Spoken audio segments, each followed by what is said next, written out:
ચાલો હવે આપણે ટોપિક નંબર 10.7.1 લેવાનો છે, પ્રકીર્ણન દ્વારા ધ્રુવીકરણ. એટલે ટોપિક નંબર 10.7.1 બરાબર. પ્રકીર્ણન દ્વારા ધ્રુવીભવન. ઓકે, હવે આમાં આપણે બે વસ્તુ સમજશું. એક તો જ્યારે આપણે સૂર્યપ્રકાશ જોતા હોય, આપણે વાતાવરણમાં જુદા જુદા સમય વાતાવરણનો રંગ જોતા હોય તો તમને બ્લુ કલર જેવો વાતાવરણનો રંગ દેખાય છે. ધારી લો કે આ પૃથ્વી છે અને આ આપણું વાતાવરણ છે. તમે ધારી લો કે અહીંથી એ જુઓ છો, આ ભાગ જુઓ છો વાતાવરણનો, અને તમને એ બ્લુ કલરનું સ્કાય લાગે છે, બરાબર. તો એ તો એક વાત થઈ. બીજી એક વાત કે તમે ધારી લો કે ધ્રુવક એટલે ધારી લો કે તમે અહીંથી જુઓ છો, પણ તમારે આંખ સામે આવો ધ્રુવક અથવા તો પોલરાઇઝર રાખી દો છો, બરાબર. એમાં દગ અક્ષ આ ટાઈપની છે, બરાબર. અને એને જો આંખની સામે રાખીને આ રીતે પરિભ્રમણ કરાવશો તો એ આકાશની એ બ્લુ કલરની તીવ્રતા છે એ વધઘટ થશે. સમજાયું? વધશે અને ઘટશે. તો તમને ખબર છે કે આવું ક્યારે થાય? કે જ્યારે તમે તમારી સામે કેવો પ્રકાશ આવતો હોય, કાં તો સંપૂર્ણ અથવા આંશિક ધ્રુવીભૂત પ્રકાશ આવતો હોય. આંશિક ધ્રુવીભૂત પ્રકાશ આવતો હોય. કારણ કે તમને ખબર છે કે માલસના નિયમ પ્રમાણે જો તમે કોઈ પણ ધ્રુવક ઉપર ધ્રુવીભૂત પ્રકાશ આપાત કરશો, ધ્રુવીભૂત અથવા તો આંશિક ધ્રુવીભૂત પ્રકાશ આપાત કરશો, કે જેમાં વિદ્યુત ક્ષેત્રનો સદિશ દગ અક્ષ સાથે થીટા ખૂણો બનાવતો હોય, તો તમને એની તીવ્રતા બદલાતી જતી જોવા મળે, બરાબર. જો એક જ દિશાનો સદિશ હોય તો એક સમયે સાવ શૂન્ય થઈ જશે.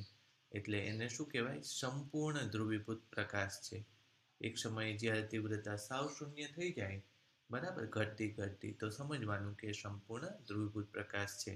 કારણ કે તમારો વિદ્યુત ક્ષેત્રનો સદિશ આમ હોય અને તમે તમારા ધ્રુવકનો સદિશ ધારો કે આમ લાવશો એટલે સાવ શૂન્ય થશે, પછી આમ લાવશો એટલે તીવ્રતા વધતી જશે, ધીમે ધીમે વધીને તીવ્રતા એક સમયે આ સમયે મહત્તમ થઈ જશે, વળી પાછી આ સમય ઘટતી જશે, બરાબર.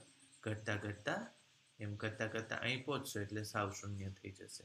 ધારી લો કે તમારી પાસે આંશિક ધ્રુવીભૂત પ્રકાશ છે. તો આંશિક ધ્રુવીભૂત પ્રકાશમાં કેવું હોય છે કે એક દિશાના સદિશો બહુ મોટા હોય, પણ એને લંબ દિશાના સદિશોય હોય, એને આંશિક કહેવાય. એટલે કે આ પૂર્ણ ધ્રુવીભૂત નથી થયો. આ દિશામાં આંશિક ધ્રુવીભવન થયું છે, આ દિશામાં પૂર્ણ પારગમન થયું છે.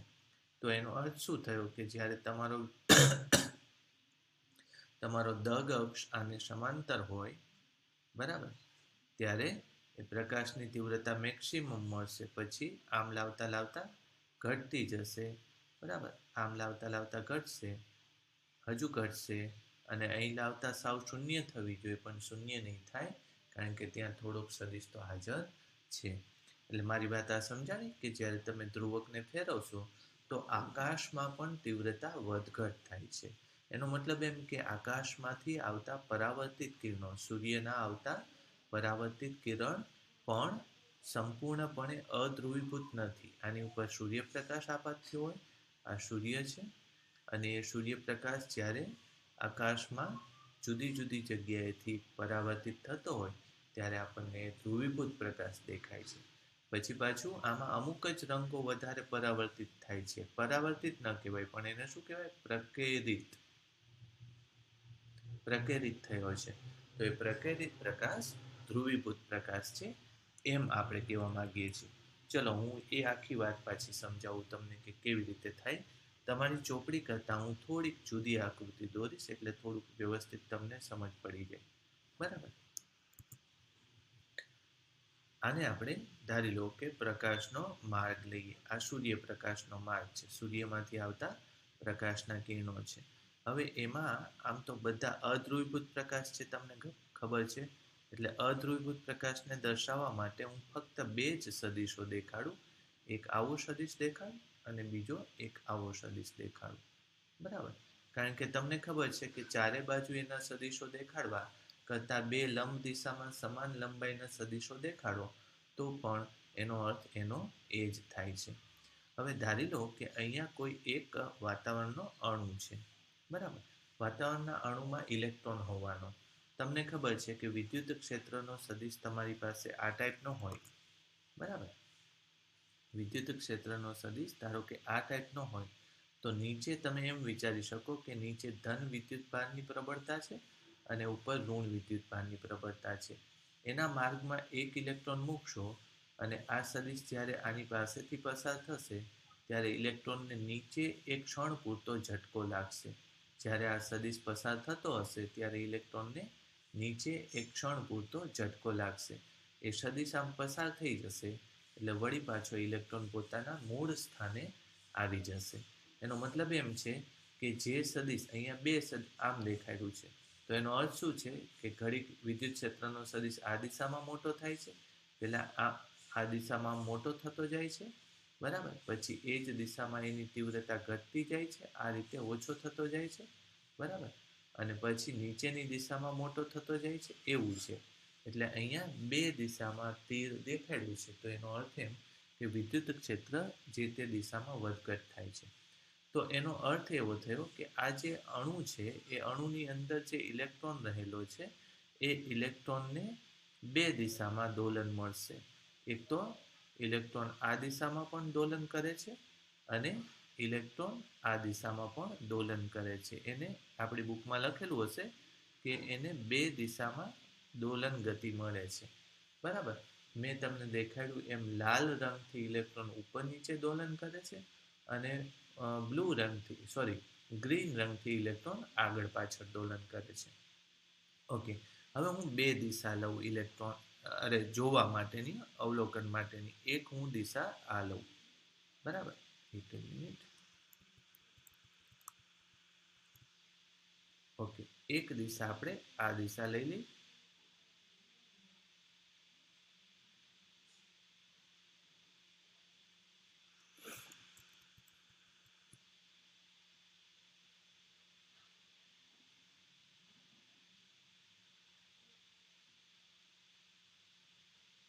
ચાલો, જોવા માટે એક દિશા મેં આ પસંદ કરી કે એક્ઝેક્ટ એ દિશા કઈ છે તો કે લંબ દિશા છે. શેને?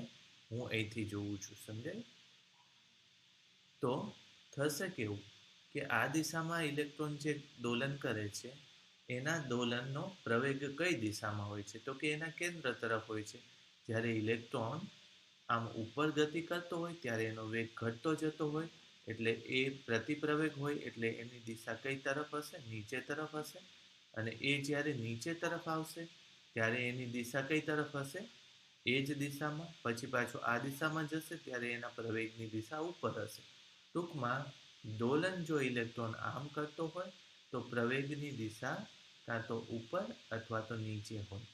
હવે યાદ રાખજો કે પ્રવેગ વિદ્યુતભારને હોય તો એ દિશામાં વિકિરણ ઉત્પન્ન થાય.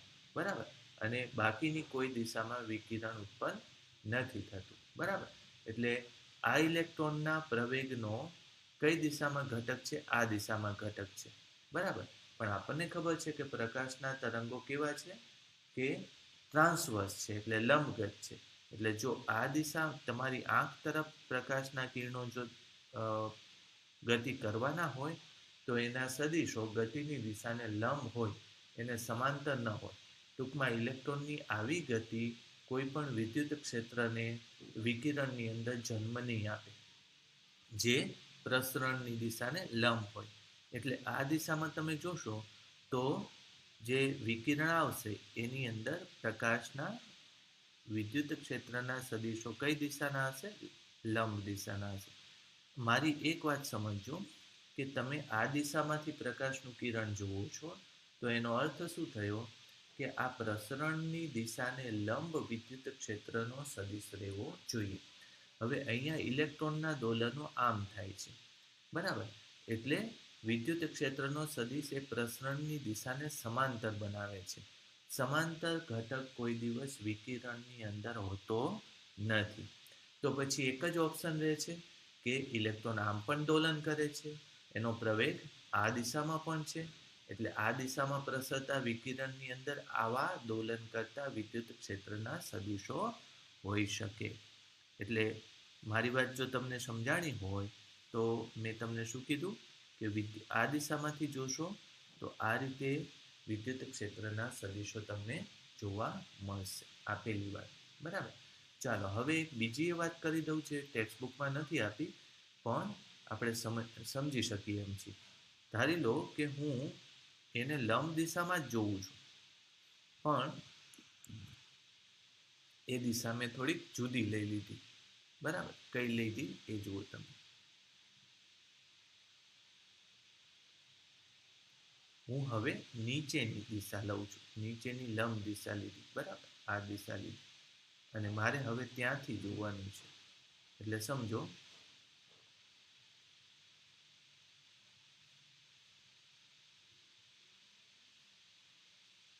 હું અહીંથી જોઉં છું હવે. બરાબર, ઓકે. હવે સમજો કે એ દિશામાં આ જે લાલ કલરની લીટી છે એ દિશામાં દોલન કરતા ઇલેક્ટ્રોન પ્રવેગ નહીં આપી શકે, કારણ કે તમે સામે જુઓ છો તો એનો કોઈ પણ ઘટક તમને પ્રવેગનો લાલ દિશામાં ગતિ કરતા ઇલેક્ટ્રોનને લીધે મળતો નથી. એટલે આ દિશામાં પ્રસરતા તરંગમાં વિદ્યુત ક્ષેત્ર લાલ દિશામાં ગતિ કરતા ઇલેક્ટ્રોનને લીધે મળતું નથી. તો તમને હવે ખબર પડી ગઈ કે તો પછી કઈ દિશામાં ગતિ કરતા ઇલેક્ટ્રોનને લીધે એ મળશે વિદ્યુત ક્ષેત્ર? તો આ દિશામાં ગતિ કરતા ઇલેક્ટ્રોનને લીધે એ વિદ્યુત ક્ષેત્ર તમને મળવાનું છે. સમજ પડી? તો હવે મારા ખ્યાલથી તમને હવે વાત સ્પષ્ટ થઈ ગઈ. ચોપડીની અંદર દ્વિપરિમાણીય આકૃતિ દોરેલી છે, પણ તમે આમ કહી શકો હવે હું એક ચોપડીની આકૃતિ દોરું તો આ દિશામાં પ્રસરતા તરંગમાં બંને ટાઈપના સદિશો છે. એક આવા સદિશ હોય છે અને આવા સદિશો છે, પણ અથડાયા બાદ કયા સદિશો આપણી આંખમાં દેખાશે? જો 90ના કોણેથી જોઈએ તો આપણી આંખમાં કયા સદિશો દેખાવાના? જો તમને આમાંથી લાલ દેખાય છે, ઊભો દેખાય છે કે આડો? તો ઊભો દેખાશે. બરાબર, એટલે તમે કયા ખૂણેથી જોશો? અહીંથી જોશો તો ઊભો દેખાશે, અહીંથી જોશો તો આડું દેખાશે. એટલે ચોપડીમાં આ બે સ્થાનની વાત કરેલી છે, આ નીચેના. એટલે તમે નીચેથી જુઓ છો તો હું અહીંયા દોરીએ દઉં કે આ બ્લુ કલર ગ્રીન કલરનું છે અને આ છે લાલ કલરનો સદિશ છે. તો તમને કયા કલરનો સદિશ દેખાવાનો છે? ગ્રીન કલરનો સદિશ દેખાવાનો છે. પણ યાદ રાખજો આ કયા ખૂણેથી જોવાની વાત છે? એક્ઝેક્ટ 90ના ખૂણેથી જોવાની વાત છે. જો કદાચ તમે આવા કોઈ ત્રાંસા ખૂણેથી જોશો, પ્રકાશના કિરણોને આવા કોઈ ત્રાંસા ખૂણેથી જોશો તો એમાં આ બંનેના બે ઘટક હશે. બરાબર, આ લંબ ઘટક એટલે કે આ દિશાનો ઘટક પણ હશે, આમ પણ ઘટક હશે અને ઉપરનો પણ ઘટક હશે. લંબ દિશાનો ઘટક હોવો જોઈએ. તો આ મેં તમને પ્રકીર્ણન સમજાવ્યું. પ્રકીર્ણન દ્વારા ધ્રુવીભવન કેમ થાય છે એ સમજાવ્યું. બરાબર, ચાલો હવે એ જ રીતે આપણે બીજી વાત કરીએ.